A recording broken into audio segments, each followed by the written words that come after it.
Today we're going to talk about the sperm penetration assay, and this short video will show you kind of the step-by-step procedures on how to do this test. It should be accompanied with some literature we have that will give you all the equipment, materials needed, plus the step-by-step portions as you will see in this video. So we'll just get started here. What we're using this for is as another way to evaluate reproduction or evaluate fertility in breeder flocks. We can do this process using farm fresh, or not farm fresh, but laid eggs, preferably cold eggs from a hatchery, wherever. They don't have to be fresh. They can be week, 2 weeks old, whatever. So we take our laid eggs that are cooled, and we'll separate the yolk and the albumin, and it's important to get all this albumin off the yolks, and you'll see in the steps after this.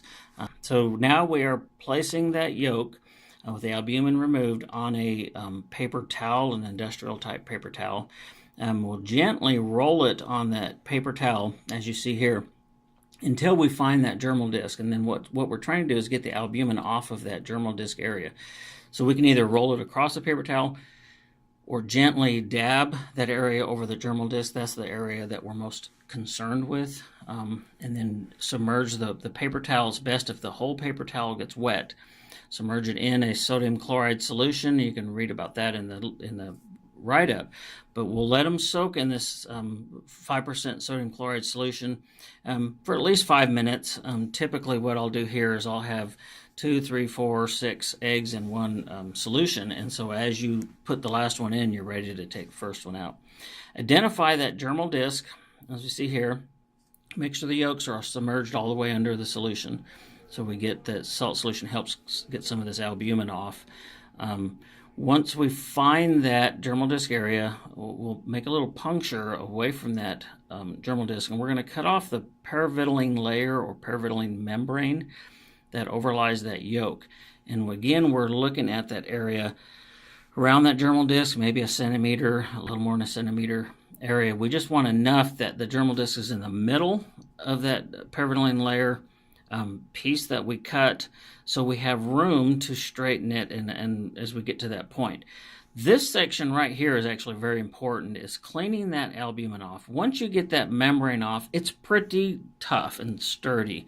Most of the times when people do this, they don't shake it enough, or they don't clean enough of the albumin off. As you see, I will shake it, shake it, release it. You want it to look very clear. As you can see the membrane here, it's easiest to do this on a dark tabletop or background, the back of a mouse pad or something like that, or some paper. Hobby Lobby will work, kind of a felt type paper. You can see the membrane a little bit better. So then we'll take, once we get that membrane shaken off, the albumin removed, we'll reach in with a pair of forceps, pull that out. See how it's so thin and stringy? So we've gotten most of that albumin off of that membrane. Place it on a microscope slide. Typically I place 2 or 3 pieces on the same slide, and then we gently tease it apart. Here I'm using just regular needles. We have also probes that we use as well. They're made for this, but because we know where the germinal is, right in the center, as you see as I pull this membrane, or gently pull this membrane apart, edges of it kind of a little bit folded, but that's okay. We have reagents, a Schiff's reagent, formalin reagent are the two that use it. Other than the salt solution, this is really all we need. The Schiff's is something that you'll have to buy, and there's a product number on the product sheet that we have. The formalin, most hatcheries or most people can get that. We'll take a couple drops of formalin, just enough to cover that membrane. You want the whole membrane covered in formalin. No magic number is how long it has to sit here on that, just enough to fix that membrane. Once it's been on there just for a few seconds, really, we take the Schiff's reagent and then drop it on the membrane. Make sure we don't touch that application, the eyedropper application device. We don't touch that membrane, because if we touch it, then we're going to contaminate your Schiff's reagent, and then it'll all turn purple, and then you kind of ruin the whole batch. So I use a small bottle of Schiff's each time that's been refrigerated and kept in a dark bottle, what it's supposed to be, and then you'll get a quick stain like we see here. So once it stains dark, and that's the other area, a lot of people don't let it stain dark enough. We want it to stain dark. So once we drain off the fluid, kind of let the fluid drain off as much as you can, then at that point you can use these pipettes and drop a solution. You can use the sodium chloride solution or water, whatever you would like.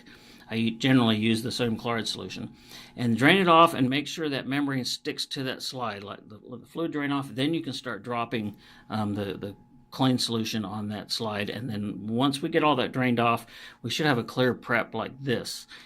If we're seeing a lot of purple and dark around that, you probably didn't get enough the yolk off, left some adhered, probably didn't get the albumin off, and it's going to be difficult to see. The cover slip is not mandatory. You can actually count them without this. I like to apply a cover slip, not another slide, and then, as you saw, press down on that slip to push some bubbles out, maybe straighten it out a little bit more. And then at that point, we're ready to put on a microscope. Typically, I will start with a 4x magnification to find that whole germinal disc area, and then you can go to a 10x after that. You can move around. It doesn't take a great microscope to do this, but this is what we should see. Each hole represents an area where sperm has bound and penetrated that paravaline layer, and so we're seeing light pass through that hole in this donut-shaped fashion. And then here we can look at the, as you've seen before, you can look at, one with heavy penetration, with a little one on the right with very little sperm penetration, but a couple of holes there. And then from that point, we can then record them on our record sheet that you should have access to. And then what we want to do at that point then is really look at the distribution of where the holes lie as far as how many are in each category of the 0 to 10, 11 to 30, 31 to 60%. That data is what's going to really be most important to us as far as determining what is wrong with our flock. So this little video should tell you show you how we're doing this process. The accompanying sheet with the materials and methods in order, and also the equipment required should go with this. And between the two of them, you should be able to know how to do this test very well. And again, we hope you're able to use it for what you need to and what helps you with your operations.